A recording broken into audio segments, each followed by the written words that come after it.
saya Julia Capsuwati dengan NIM 24043 Saya Nabila Falsawati dengan NIM 24043 Nah, pada kali ini kami dari kelompok 4 akan menjelaskan mengenai materi yang sangat penting dalam ekonomi mikro. Wah, materi apa tuh, Ju? Jadi kita akan bahas mengenai permintaan dan penawaran. Nah, untuk lebih detailnya lagi, kita akan jelaskan di video selanjutnya. Nah, jadi teman-teman sudah tahu kan bahwa kita akan bahas mengenai permintaan dan juga penawaran. Pokok-pokok pembahasan yang akan kami bahas kali ini, yang pertama adalah mengenai permintaan, pengertian dari permintaan, dan juga pengertian dari penawaran. Lalu selanjutnya ada perbedaan antara permintaan dan juga penawaran. Lalu ada faktor-faktor yang mempengaruhi baik itu permintaan maupun penawaran, dan nanti akan ada kesimpulan di akhir dari kami. Sebenarnya permintaan dan penawaran ini juga merupakan suatu aktivitas ekonomi ya, di mana ekonomi, perekonomian. Apakah kalian mengetahui masalah pokok pertama dari perekonomian ini? Masalah itu adalah apa barang yang harus diproduksikan dan berapa jumlahnya. Jadi supaya masalah itu terpecahkan, maka kita harus terjadi interaksi antara penjual dan pembeli di pasar. Kenapa sih? Karena interaksi tersebut akan menentukan tingkat harga di mana barang yang dipasarkan dan jumlah barang yang diperjualbelikan. Langkah pertama untuk berinteraksi adalah menerangkan mengenai permintaan dan penawaran. Mengapa harus permintaan dan penawaran ya? Baik, kita langsung saja. Saya persilakan Nabila Salsa untuk menjelaskan permintaan dan penawaran. Nah, di sini saya akan menjelaskan pengertian permintaan. Permintaan adalah keinginan atau kemampuan konsumen untuk membeli suatu barang atau jasa pada berbagai tingkat harga selama periode waktu tertentu. Adapun hukum permintaan yaitu jika harga suatu barang naik, maka jumlah permintaan akan turun. Dan sebaliknya, jika harga turun, maka jumlah permintaan akan naik. Selanjutnya, saya akan menjelaskan kurva permintaan. Di sini kami mengambil contoh kurva permintaan Dina terhadap coklat. Nah, bisa dilihat sendiri ketika harga coklat tersebut 25.000, jumlah permintaan pada coklat tersebut hanya 1. Nah, namun ketika harga coklat tersebut turun menjadi 15.000, di situ jumlah permintaan terhadap coklat itu pun meningkat. Nah, begitu pun seterusnya. Semakin harga turun, maka jumlah permintaan tersebut akan makin naik. Nah, selanjutnya saya akan menjelaskan apa sih itu penawaran. Nah, penawaran itu jumlah barang atau jasa yang tersedia dan dapat dijual oleh produsen pada berbagai tingkat harga selama periode waktu tertentu. Nah, adapun hukum penawaran itu jika harga suatu barang atau jasa naik, maka jumlah barang yang ditawarkan pun akan naik. Dan sebaliknya, jika harga turun, maka jumlah yang ditawarkan pun akan turun.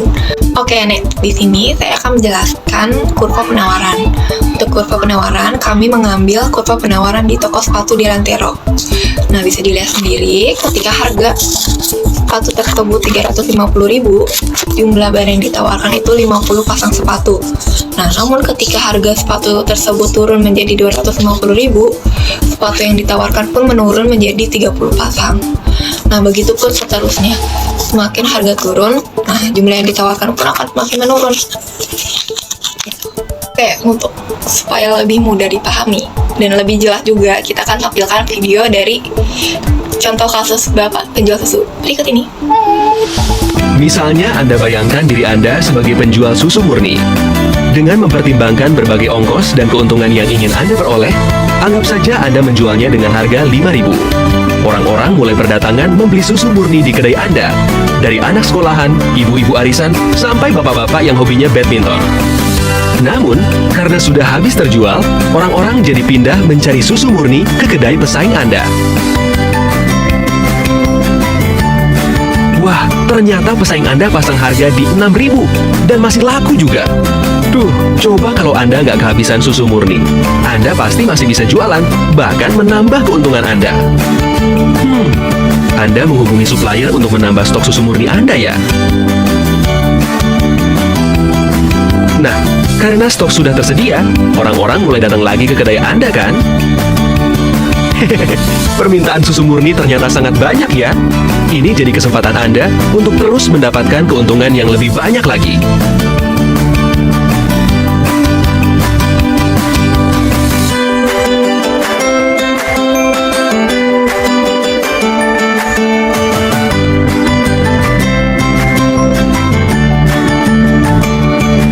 Grafik berikut ini menunjukkan hubungan antara harga dan jumlah penawaran dari sudut pandang pengusaha.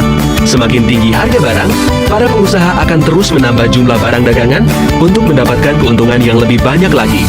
Hal ini biasa disebut sebagai kurva penawaran. Tapi, di suatu titik, bila harga barang terlalu tinggi, banyak orang yang jadi tidak mampu untuk membelinya. Dan dengan banyaknya jumlah persediaan barang yang ada, Anda malah jadi kelebihan stok. Lalu, apa yang akan Anda lakukan? Anda tidak akan berputus asa, bukan? Sepertinya menjual dengan harga lebih murah lebih baik daripada tidak ada penjualan sama sekali, bukan? Wow, ternyata pesaing Anda juga terus menurunkan harga susu murninya ya. Karena penjualan Anda semakin banyak, persediaan susu murni Anda semakin sedikit. Berarti, saatnya untuk menambah stok susu murni Anda lagi nih. Pada grafik ini ditunjukkan hubungan antara harga dan jumlah permintaan dari sudut pandang pelanggan. Semakin tinggi harga barang, semakin rendah permintaan karena semakin tidak terjangkau oleh para pelanggan. Tapi, bila harga barang semakin murah, permintaan akan terus bertambah. Hal ini biasa disebut sebagai kurva permintaan. Nah, apabila Anda bandingkan kurva permintaan pelanggan dengan kurva penawaran pengusaha, bisa Anda lihat arah keduanya yang saling berlawanan. Di satu sisi, para pelanggan ingin belanja dengan harga lebih murah. Di sisi lain, para pengusaha ingin mendapatkan keuntungan lebih banyak. Namun ada satu kondisi di mana keinginan pengusaha dan keinginan pelanggan saling bertemu, yaitu pada titik di mana kedua kurva saling berpotongan. Titik ini biasa disebut sebagai titik equilibrium atau titik keseimbangan harga. Hal ini menggambarkan kondisi di mana jumlah barang dan harga yang diinginkan oleh para pelanggan sesuai dengan jumlah barang dan harga yang ditawarkan oleh para pengusaha. Hehehe, sangat indah bukan? Nah, tadi kan sudah dijelaskan oleh Kak Nabila mengenai permintaan dan penawaran, detail sekali ya, udah bersertakan videonya juga. Jadi selanjutnya akan saya simpulkan mengenai perbedaan permintaan dan penawaran itu sebenarnya terletak pada yang pertama itu pada pelakunya, di mana permintaan itu pelakunya adalah konsumen, sedangkan penawaran itu pelakunya produsen. Yang tujuannya perbedaannya itu di mana permintaan berasal dari konsumen yang ingin membeli barang dan jasa, dan penawaran berasal dari produsen yang ingin menjual barang atau jasa. Nah, hukum dasarnya tadi juga sudah dijelaskan ya. Kalau permintaan, jika harga barangnya naik, jumlah permintaannya turun, berbanding terbalik. Dan begitu pula sebaliknya, jika harganya turun, maka permintaannya akan naik. Sementara pada penawaran, jika harganya naik, jumlah barang yang ditawarkan akan meningkat. Begitu pula sebaliknya, jika harganya turun, jumlah barang yang ditawarkan juga akan menurun. Jadi kalau permintaan kan kita cari semurah-murahnya, nah kalau produsen kan mencari seuntung-untungnya gitu. Juga ada pengaruh pada harga nih. Pada permintaan itu harga memiliki hubungan terbalik dari jumlah barang yang diminta, sedangkan penawaran itu harganya memiliki hubungan yang searah dengan jumlah barang yang ditawarkan. Lalu ada pada kurva tadi, kurva permintaan memiliki kemiringan negatif, yaitu menurun dari kiri atas ke kanan bawah, sedangkan kurva penawaran memiliki kemiringan positif yang menanjak dari kiri bawah ke kanan atas. Selanjutnya nih, yang terakhir tuh perbedaan ada pada faktor-faktor yang mempengaruhi antara permintaan dan penawaran. Nah, apa saja? Kita langsung saja lihat ya faktor-faktor yang mempengaruhinya. Yang pertama itu ada faktor-faktor yang mempengaruhi permintaan. Yang pertama itu ada harga barang itu sendiri. Nah, umumnya terdapat hubungan terbalik antara harga dan jumlah permintaan. Apa ya tadi? Ketika harga barangnya naik, jumlah yang diminta cenderung turun, dan jika harga barangnya turun, maka jumlah yang diminta cenderung naik. Nah, contohnya pada beras nih, jika harganya murah pasti akan banyak yang membeli, tapi jika harganya nanti tiba-tiba naik atau ada yang lebih mahal, pasti tidak terlalu banyak yang membeli. Jadi pasti lebih banyak yang membeli barang yang lebih murah. Selanjutnya, faktor yang membuat permintaan itu yang kedua tuh ada harga barang lain. Nah, harga barang lain tuh apa sih? Harga barang lain tuh biasanya tuh ada terdapat dua jenis yang berhubungan ya. Contohnya yang pertama tuh barang substitusi, yaitu barang yang memiliki fungsi yang sama. Contohnya apa? Contohnya beras dan roti. Nah, roti ini kan fungsi sama ya seperti beras, yaitu sebagai karbohidrat. Dimana jika harga rotinya lebih murah, mungkin orang lebih pilih roti dibandingkan dengan beras juga, bukan? Dan faktor-faktor yang lain. Yang kedua tuh ada barang komplementer. Contohnya tuh di gambar itu ada pulpen ya. Nah, pulpen itu kalau nggak ada tinta pasti dia nggak bakal jadi pulpen kan. Nah, pulpen itu dipengaruhi barang komplementer, itu tintanya. Jika tintanya lebih murah, maka yang dijual pun akan lebih murah. Terusnya ada pendapatan rumah tangga. Nah, pendapatan rumah tangga, jika pendapatan kita banyak, mungkin pendapatan kita tinggi, maka permintaan kita pun juga akan semakin banyak. Karena jika keuangan kita terjaga dengan baik, maka permintaan dan kebutuhan kita pun semakin banyak. Jika pendapatan kita naik, permintaan kita pun akan semakin banyak. Terusnya ada corak distribusi pendapatan. Nah, corak distribusi pendapatan ini apa sih? Jika pendapatan di misalnya seluruh DKI pendapatannya rata, maka permintaan di penduduk di DKI Jakarta itu akan sama. Tapi pada kenyataannya karena corak distribusi pendapatan ini berbeda-beda ya, jadi permintaannya juga akan berbeda-beda. Jika yang kaya, yang menengah, dan yang miskin mempunyai permintaan yang berbeda-beda terhadap barang tertentu. Jadi akan ada ketimpangan pendapatan yang dapat menyebabkan permintaan yang berbeda untuk barang mewah versus barang kebutuhan. Selanjutnya ada cita rasa masyarakat. Nah, cita masyarakat itu apa sih? Jadi ada perubahan dalam preferensi atau keinginan dan selera masyarakat dalam mempengaruhi permintaan. Contohnya ada yang viral, ada musim. Nah, misalnya ada tren-tren baru atau meningkatkan kesadaran kayak angkat kesehatan. Jadi permintaannya kan akan menuju ke barang-barang yang untuk kesehatan atau produk-produk tertentu. Dan juga ada pemberlakuan kayak ada boykot ya sekarang, kayak sebagai umat muslim juga kita harus memilih-milih barang tertentu supaya tidak mendukung rezim-rezim. Dan selanjutnya itu ada yang mempengaruhinya adalah jumlah penduduk. Nah, jumlah penduduk ini bisa diibaratkan sebagai sebuah keluarga. Sebuah keluarga memiliki anggota yang awalnya itu 2 orang, suami dan istri. Namun pada saat suami dan istri ini pasti permintaannya tuh tidak terlalu banyak ya, maksudnya kebutuhannya itu tidak terlalu banyak. Namun ketika mereka sudah memiliki 2, 3, dan 4 dan seterusnya, anaknya semakin bertambah, maka permintaan dan kebutuhannya pun akan semakin banyak, dan itu akan mempengaruhi permintaan. Namun jika memang anaknya tidak terlalu banyak, maka ya permintaannya juga tidak terlalu banyak. Dan selanjutnya tuh ada ramalan di masa depan nih.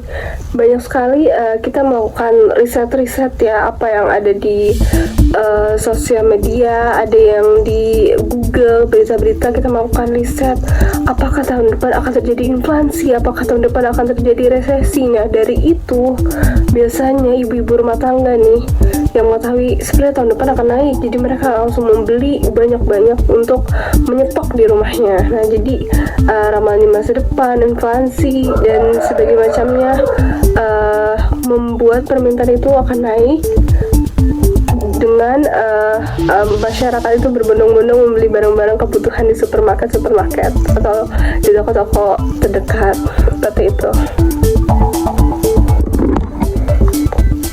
Nah, selanjutnya kita akan masuk mengenai faktor-faktor yang mempengaruhi penawaran. Nah, apa saja? Yang pertama yaitu harga barang itu sendiri.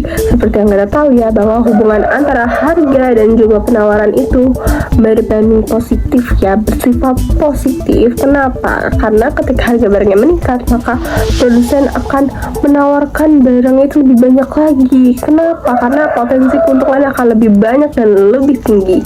Contohnya nih, kita bisa lihat gambarnya, ada beras.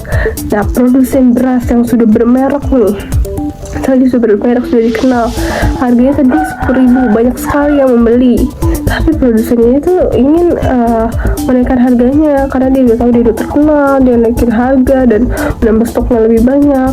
Namun konsumen tetap mau beli. Kenapa? Karena dia tahu ini berkualitas. Nah, seperti itu ya. Jadi produsen ya biasanya memanfaatkan kondisi ketika dia sudah terkenal, sudah diketahui mereknya, dia akan menaikkan harganya. Biasanya seperti itu. Oke, faktor yang kedua adalah harga barang lain, yaitu barang substitusi dan barang komplementer. Pertama, barang substitusi, bagaimana dia merupakan faktor penawaran. Karena jika barang substitusi naik, maka produsen mungkin akan mengalihkan produksi ke barang tersebut dan mengurangi penawaran barang-barang yang dia jual lainnya. Contohnya, contohnya penjual beras lagi. Jika dia tahu harga roti ini lagi naik banget nih, kan pesaingnya kan roti ya paling kuat banget ya, harga roti naik itu, maka berasnya akan ditawarkan lebih banyak lagi, maka dia akan produksi ini akan mengurangi produksi dari barang lain, sedangkan beras itu akan lebih diutamakan nih, kayak lebih ditawarkan lebih banyak lagi. Selanjutnya ada barang komplementer.